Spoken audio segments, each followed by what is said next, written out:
Hi, నా పేరు ప్రతాప్ రెడ్డి. నేను రియల్ ఎస్టేట్ బిజినెస్ చేస్తాను.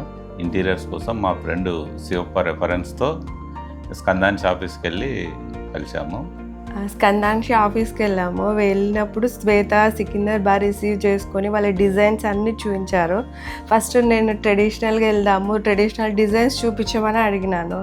మళ్ళీ మా వారు ఇది వద్దు, ఇది ట్రెడిషనల్ వద్దు, క్లాసికల్ కావాలి అన్నారు. క్లాసికల్ వచ్చిన తర్వాత మళ్ళీ అందరం సాటిస్ఫై అయినాం. పిల్లలు అందరూ కూడా మళ్ళీ ఇదే డిజైన్ బాగుంది అని చెప్పారు. నాకు కరెక్ట్గా ఎలా కావాలి అనుకున్నానో అలానే ఇచ్చారు. మా బాబు బ్లాక్ అండ్ వైట్ థీమ్ కావాలన్నాడు, కానీ దానికి కూడా సికిందర్ ఒక రూమ్ మొత్తం బ్లాక్ అండ్ వైట్ థీమ్ తీసుకుందాం మేడం అని చెప్పేసి ఒక బెడ్రూమ్ మొత్తం గ్రే వైట్ థీమ్లో సెట్ చేసి ఇచ్చాడు. పాప బీజ్ అండ్ వైట్ అడిగింది. పాప బీజ్ అండ్ వైట్లోనే మొత్తం సెట్ చేశారు. ఒక బెడ్రూమ్ మొత్తం పియూ అయితే ఇంత అవుతుంది అని మాకు ముందే మెన్షన్ చేశారు. మేము కాస్ట్ అనేది ఏం లేదమ్మా, నాకు పర్ఫెక్ట్గా కావాలి అని చెప్పాను. వాళ్ళకి రిక్వైర్మెంట్ కూడా చెప్పాము, ఇట్లా జూలా కావాలి, జూలా ఉంది మాకు అని చెప్పాము.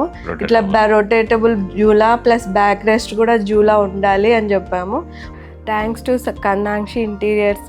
మాకు అనుకున్న డిజైన్స్ యాజ్ టీజ్గా అన్నీ మేము అనుకున్న విధంగా వచ్చినందుకు మాకు అందరూ స్కందాంశి వాళ్ళు కూడా మొత్తం ఇంటీరియర్ వాళ్ళు కూడా అందరూ బాగా కోఆపరేట్ చేశారు. శివ, దిలీప్ కానీ మొత్తం రాజేంద్ర ప్రసాద్ సార్ కానీ ఒకసారి వచ్చి చూసి ఇలా కాదు ఇలా అని చెప్పి మొత్తం సజెషన్స్ కూడా బాగా ఇచ్చారు. Thanks to Skandamsha interiors.